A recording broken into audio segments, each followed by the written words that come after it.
Adventures of the Saint, starring Vincent Price.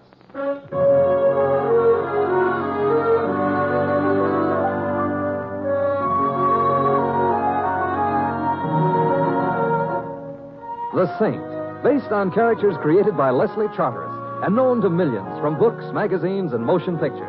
The Robin Hood of modern crime now comes transcribed to radio, starring Hollywood's brilliant and talented actor Vincent Price as The Saint. Just a moment. Yes? Are you Simon Templar? The man they call the Saint? Yes, I am. Who am I? Oh, what do I get if I come up with the correct answer? Let me in and I'll show you. Well, you're in. If you're carrying your laundry in that little black bag, Jack Benny is... I said I'll show you. There.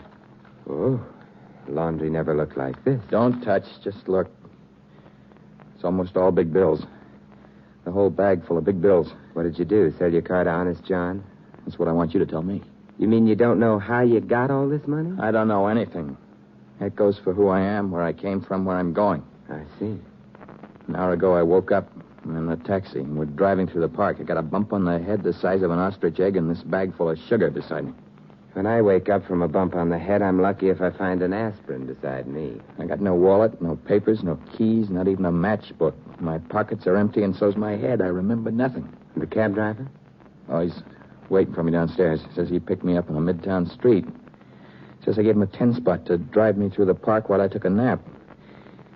So for $1,000 from this joy-jammed bag, Saint, who am I? My friend, I'm afraid you have amnesia. You'd better tear some doctor away from his cigarette test and have yourself looked at. You're nuts. You go to a doctor with a knock on your noggin, the doctor calls the cops come calling, and write your own finish. You don't like cops? With a hat like I'm wearing, I'm not even positive I hate spinach.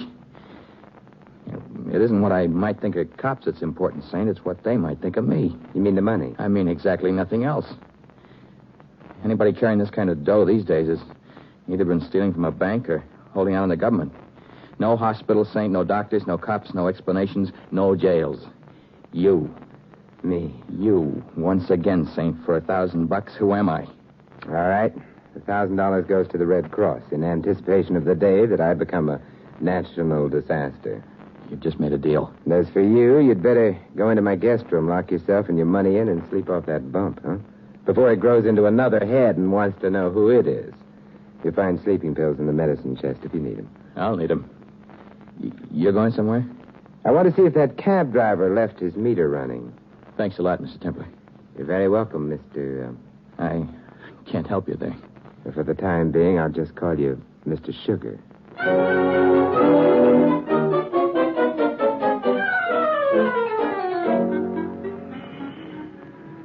Mister, all I know is the guy climbs in the cab at 48 in Madison, hands me a 10 spot, tells me to take it off through the park while he snatches 40. He handed you the money before you took him riding? Yeah, before. Let me have how come. Because I didn't want him in my cab, that's how come. The way he was bobbing and weaving, I thought he was lushed.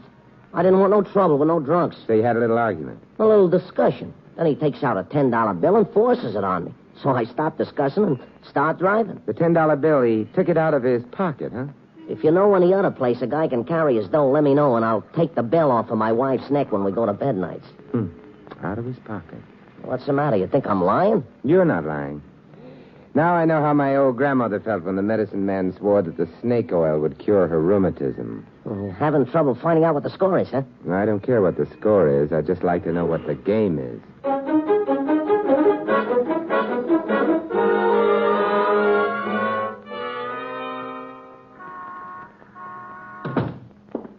Well, here he is at long last, Basil. Yeah, and I'm very glad, Cecil. Oh, so glad. You were waiting for me. Yeah, we seen you chatting with the cab pusher outside, Saint. We didn't want to interrupt. So we come here into the hall. To await you. We want to have a chat, too. With you, Saint. With you? Oh, please, now, one head at a time. Now, what should we chat about? A man. Which man?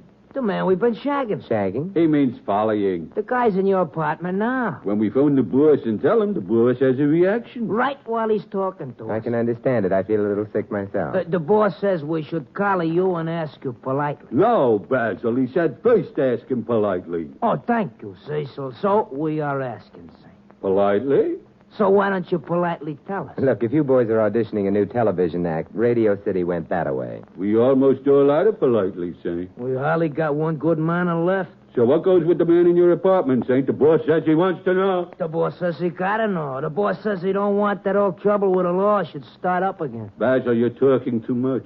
I apologize. And Saint, you are not talking enough. Now, politely, for the final time, the man with the black bag, what's he up to? Yeah, and what's he carrying in a bag? Mustache wax. Mustache wax? Yes, a new kind of mustache wax, homogenized. He dropped in to give me a free home demonstration. No, don't give us none of that. You ain't even got a mustache. Well, he said he didn't mind waiting. Oh, there. Basil, shall you hold him while I hit him, or shall I hold him while you hit him? No, you make the choice. No, Basil, I insist. You I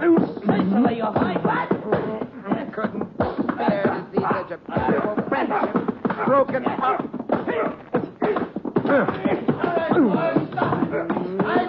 Stop it! Oh, hello, boss. Stop! Hell here! Well, hello, boss. Hello, Saint. Hey, you're just in time to accept my thank you. You thanking me? Yeah, for making me a member of the Thug of the Month Club. To think of all the money I've been wasting on gymnasiums. From where I sat, it didn't look wasted. Go on, beat it, boys. I'll talk to you later. Now, don't be sore, boss. We try to be polite, didn't we, Cecil? We ain't going to. Yeah, beat it. Yeah. You know me, Templar? Not as well as I would if I bet on horse races. Frank O'Connor, you're a bookmaker. Well, you don't know me at all, Saint. I'm not a bookmaker. I'm the bookmaker. Bully for you. We'll get right to the heart of the thing, eh? How much? I've got nothing for sale. Try Macy's. Let's be a little realistic, Templar. The way you live, the way you dress, you got that dollar look. All that you got to do is tell me in 50 words or less what I want to know about your guest inside, and the big cash prize is yours. What's he up to? He doesn't know either, he says. Oh, come on, fella. Give a little. Do I have to start mentioning amounts? You can mention any amounts you want. I've nothing to sell you, O'Connor. All right, okay, if that's the way you want to play the hand. But you won't hold out long. I've found that people and racehorses have one important thing in common. They both have a price. And then why bother me with your impossible questions? Go make a deal with Citation. Now, the deal will be with you, Saint. And if my money won't make the record spin, the boys have a way all their own. Yes, the boys. It's too bad they weren't able to stick around and play a little longer, but I guess the zoo was getting anxious. Oh, you'll be seeing them again. Soon. And, Saint, maybe you better start getting anxious.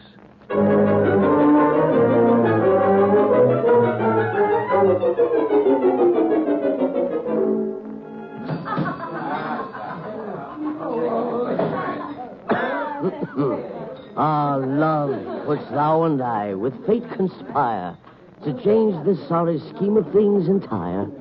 Would we not shatter it to bits and then... Anyone who recites Omar Khayyam to a highball either loves Omar Khayyam or loves highball. I'm happy to say that I love and am faithful to both. And what brings the great saint, the scourge of the wicked, the nemesis of evil, to this humble drinking place? I have a brain to pick with you, Murphy. Whose brain? Your brain. You've made a wise choice. Do we haggle about price, or is it the usual? The price is what it always is. Splendid, splendid. I will accept payment now. Hey, bartender. Yeah? A bottle of bourbon for my friend. One that is stamped for services rendered.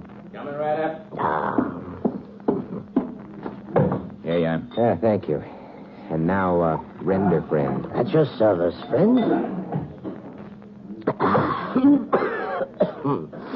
Now, which branch of my fabulous brain have you purchased? Memory branch, Mice and Men Division, Department of Thugs and Bookmakers. The file on Frank O'Connor.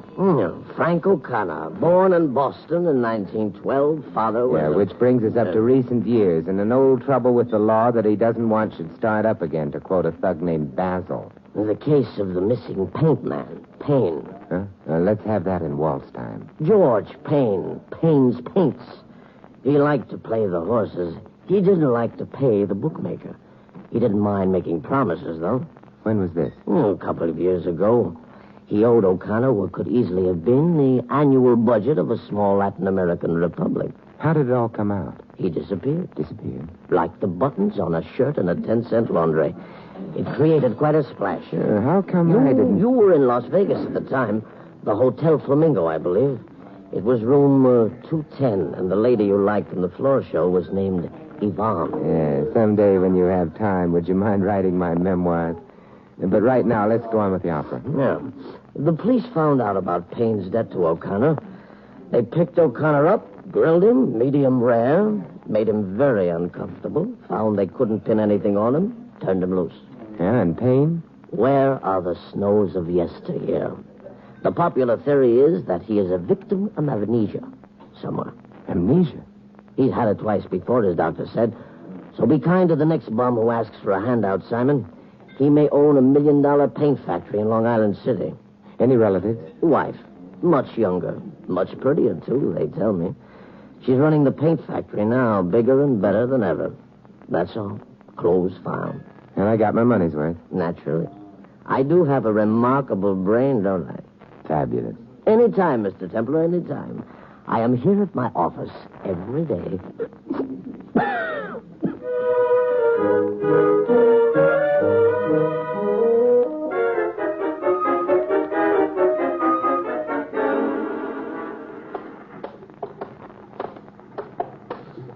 Excuse me. You're excused, but with reluctance. I'd like to get by, please. Yeah, you'd get by anyway. Look, I'm a very busy woman. I have no intention of standing here on a catwalk suspended over a 1,000-gallon vat of boiling resin while a stranger throws passes at me. So that's what's boiling in that outsized tub below us, huh? Resin. And I had hopes it would turn out to be a hot Tom and Jerry. See here. Who are you? What are you doing here? Well, they told me in the front office that Mrs. Payne would be back here in the production office. I'm Simon Templar. I'm Mrs. Payne. And if you want to talk to me, Mr. Templar, let's get away from the heat of that vat before my makeup runs. Well, if it runs, I'll chase it for you.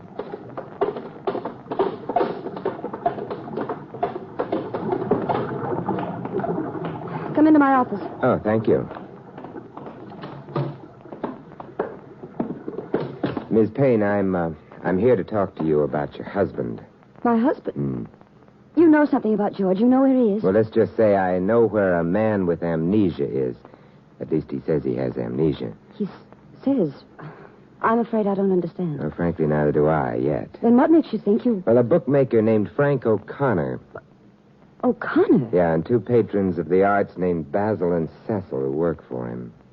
I'm afraid I don't follow you. In the course of a dull conversation, Basil let it slip that their interest in my man with the paralyzed memory is a continuation of their one-time interest in your husband. So you think that the man with amnesia and my husband are one and the same? It's the theory that I'm working on. Oh, if only it turns out to be more than a theory. Mr. Templar, when can I meet this man? Get your hat. No? All right. Only... Now, look, if you're worried about that resin you have cooking, couldn't you get some obliging neighbor to turn it off when it's done? My only obliging neighbor is the foreman at this plant. I can leave as soon as he comes back. Fine. Here's my card. Thank you. Oh, if only I could have George back again. Mr. Templar, if the man with the bump on his head does turn out to be my husband, I shall be eternally in your debt. That idea has some fascinating connotations.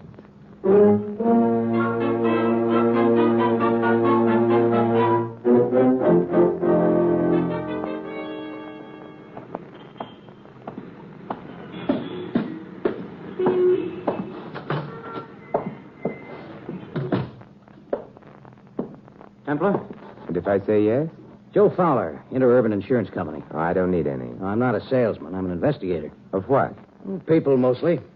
I hear you've dug up a guy who might be George Payne. You have big ears. I have a big telephone. Mrs. Payne called me right after you left her. I'd like to have a talk with this... Turn. Somebody else wants to talk with him? Yes. Me. Come on in, Fowler. If there's anything left of the guy when I get through with him, it's yours. You don't sound happy about this character. No, and I won't be until I know why he's pretending to have amnesia. Pretending? Yeah. Why is the insurance company dipping an oar into this? $250,000. Good reason? 250,000. Good reasons. That's the amount you won't have to pay if Mr. Payne is still living, huh? That's it. Yeah. Well, come and meet my guest. Yeah, I'd like to, very much.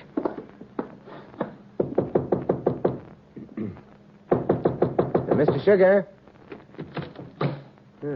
He didn't lock. Templar. Look, hanging from the... Oh. Wait. He committed suicide. Yeah, it looks that way. It was supposed to look that way. But if he could talk, I think he'd tell us he'd been murdered.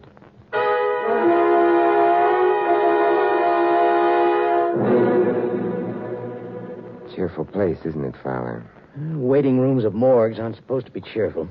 You're pretty sure that the unfortunate victim is Payne, aren't you? Oh, I didn't say that, Saint. I said he fits the physical description. But if the lovely Mrs. Payne should tell us that she is satisfied with the identification that the corpse is her husband, then what? Well, then in all likelihood, the insurance company will be equally satisfied. And $250,000 moves from your pocket to hers. That's the way it goes, Saint. When a policyholder dies, we pay. It's the basic principle of life insurance, you know. I know. But in this particular instance, a few things strike me as being a little too basic. What do you mean? And I can answer that partially as of now, but I prefer to answer it entirely as of later. You still think Payne was murdered, Saint? Thoroughly. Guesswork? Mathematics. The well-worn problem of 2 added to 2 and equaling 4, only in this case it was 10 and 10 equaling 20. 20 what? Sleeping pills. Sleeping pills? 20 sleeping pills, each one guaranteed by the manufacturer to make you dream of Hedy Lamarr. They're in my medicine chest. Oh, today I'm stupid. The late lamented knew I had dream pills in my medicine chest. He even said he thought he would need one. So he took one, and it didn't work. And he lay awake with a bump on the head and a skull full of amnesia, and being mentally upset, he became depressed, and he got out of bed and hung himself. Fowler, have you ever hung yourself? Huh? It's a difficult thing to do. And it's a dreary way to die. Painful, too. You can swing and sway in agony for as much as 5 minutes before you pronounce yourself dead. Well, but people have been known to do it, Saint. Not people who have 20 sleeping pills available.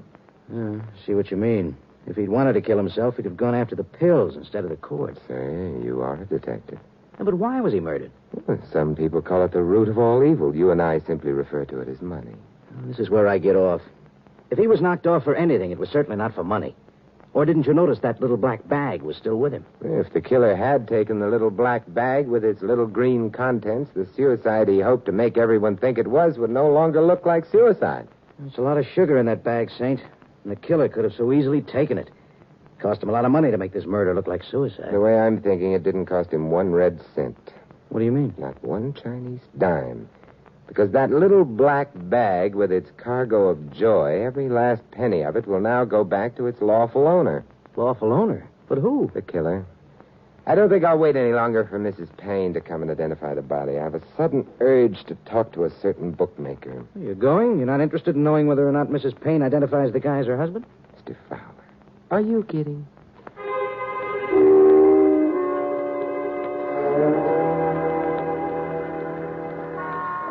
Hey, taxi! Taxi! You don't want a taxi, Mr. Templar.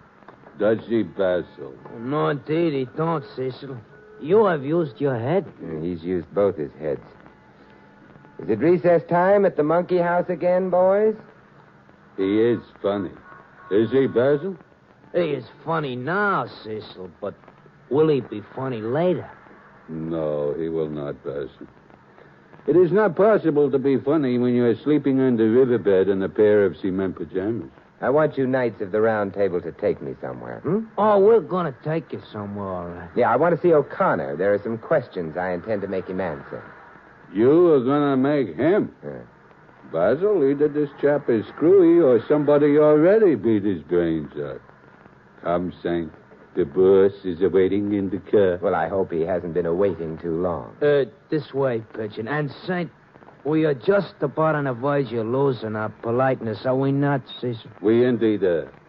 What my colleague means, Saint, is don't venture to try nothing.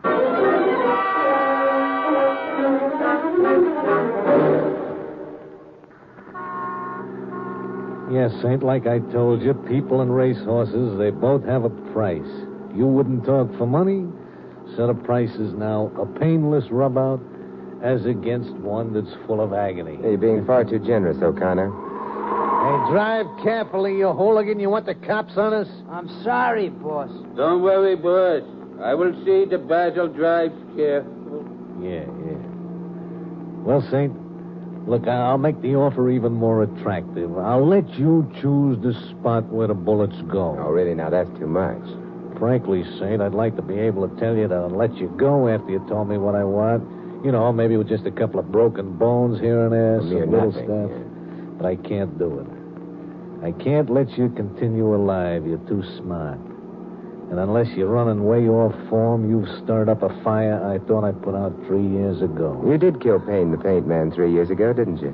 Well, he owed me some pretty important money. The boys and I called on him to collect, and he said no. And the boys went into action. I'll stay with that. Yeah, these 2 apes of mine, they made with a little too much action. See, I didn't want George Payne killed. Just wanted him scared into paying up. But Payne died, and the river bottom has been his home these last 3 years. Huh? Yeah, that's it. And tonight he's going to have company on that lonely river bottom. And it won't be no mermaid. Ready to give me an earful now, Saint? Not quite ready. We'll make him ready when we get to the shack, boys. Yeah, be just screaming to talk. Meanwhile, then, let's have some more of your reminiscences, O'Connor. For instance, what made you so interested in the little man with the black bag, huh? What made me interested? Hey, you crazy? Here we go. We knock a guy off 3 years ago, and for 3 years he's laying in a river. See? How would you feel if you see him or his exact duplicate, the same clothes, same everything, on the street one day last week? I'd feel haunted. So you had the boys tail him for a couple of days, huh? Yeah. And one of the places he went was my apartment. Yeah. But where he goes twice before that, that's what I get to worry over. Yeah. He went to the place where George Payne would be most apt to go, didn't he? Yeah, he sure did. So you began to worry about it, huh?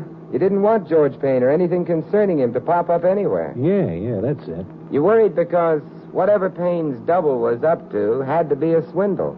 And you were afraid that the swindle might interest the police again in the Payne affair, and that you'd be on the carpet again, and maybe this time you'd be nailed as Payne's killer. Yeah, I knew that you had it figured, Saint. You see what brains do for a guy, though? You are going to be killed because you got brains. How sad. Come on, Saint. Come on, give, huh? Give. Spare the boys some bruised knuckles. What's the swindle the guy who looks like Payne is pulling? If he's pulling us any swindle right now, it's trying to convince St. Peter that he belongs. Huh? Yeah, the man you're worried about is dead. Dead? Now you're pulling a swindle. Well, a little sightseeing trip to the morgue will convince you. Okay. All right, we'll take that trip, Saint, and if the guy is dead like you say, maybe you'll live a little. But if he's not, you're going to be dead a little.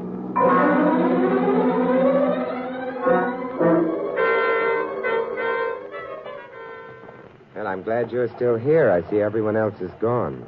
Oh, I dread the thought of going home. After seeing my poor husband in the morgue, I thought maybe if I could work, I'd not think too much. And what do I do now? Applaud? Pardon? The performance, the speech you just gave. Mrs. Payne, frankly speaking, you're just about as bad an actress as you are a swindler. Why, how dare you? Look, are you going to climb down off that high dudgeon, or must I push you? Your little plot was a honey. It was so simple it almost worked. Look here, I demand to know what... Such a simple swindle, almost stupid. We have a Mr. Payne who has been missing for 3 years. We have a Mrs. Payne who is dying to get her hot little hands on $250,000 worth of insurance money. You're insane. And finally, we have the highly fortuitous appearance of a man who looks so much like the missing Mr. Payne that even his bookie gives him a double take. Plot? Make a deal with the double. Have him fake amnesia. Tell him to call on the saint and ask the saint to find out who he is. I don't know what you're talking about. Give Why, the you're... man a prop, a bag of money, so that the man can say, I wouldn't be bothering you, Saint. I'd go to the police and ask them to find out who I am, except that this money I've got is probably illegal. So the saint puts his fabulous nose to the grindstone and sniffs out that the man is George Payne. And the man, of course, willingly allows himself to be murdered so that I can collect my husband's insurance. The man thought he would take over a paint factory. That's all he thought. He didn't know about insurance. So the man is then murdered. By me, of course. No. You and I were here together, remember? We were standing over that hot vat of resin at the time the man was murdered. Well, thank you at least for not accusing me of murder, Mr. Templar. I said you didn't actually commit the murder, but your colleague did. So you are just as much of a candidate for the chair as he is. Oh, I have a colleague, have I? With an imagination like yours, Mr. Templar, I'm surprised you didn't make it a whole gang. So the man is murdered, and Mrs. Payne says, yep, that's George Payne, and collects all the insurance money as of now without having to wait that long, dreary 7 years before her missing spouse can be declared legally dead. End plot. You should write comic books, Mr. Templar. Yeah, I should. At least the murderers in that business are all made of ink. You know, this whole affair might have given me great difficulty if it weren't for one thing. Oh, what one thing? A stupid thing. The man with the alleged amnesia telling me he awoke from his deep nap with his pockets picked dry. And yet the cab driver telling me that he took a $10 bill out of his pocket. A little unimportant and stupid. Of course, you can prove all the wild things you've been saying. There's only one thing that still consumes my curiosity, Mrs. Payne. Who is your accomplice, the man who actually committed the murder? Well, all you have to do, Mr. Templar, is turn around and you'll see him. And you'll see this beautiful gun I'm holding, too. Fowler. Yes, an insurance company detective would be a big help in swindling an insurance company. Stay where you are, Saint. I said stay where you are. Give me that gun. Give it to me. Thank you. Run, Ed, run! That won't help, Mrs. Payne. Ed, be careful, the bat!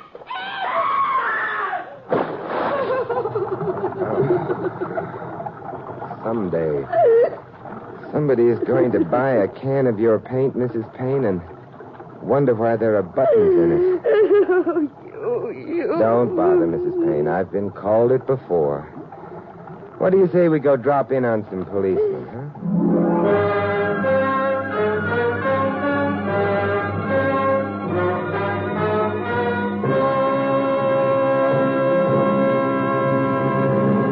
You've been listening to another transcribed adventure of the Saint, the Robin Hood of modern crime. Now here is our star, Vincent Price.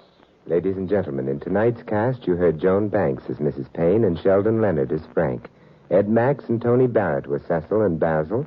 Sidney Miller was Murphy, Lamont Johnson, Mr. Sugar, and Jack Moyles Fowler. This is Vincent Price inviting you to join us again next week at this same time for another exciting adventure of the Saint. Good night.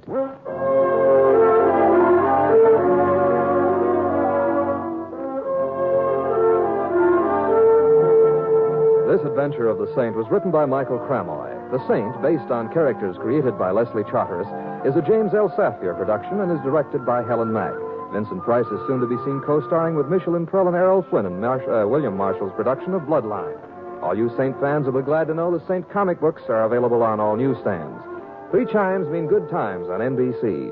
Next Sunday, you're invited to the Theater Guild on the Air's full hour-and-a-half production of Shakespeare's masterpiece, Hamlet. The pages of Hamlet come to life on Theater Guild next Sunday, March 4th on NBC.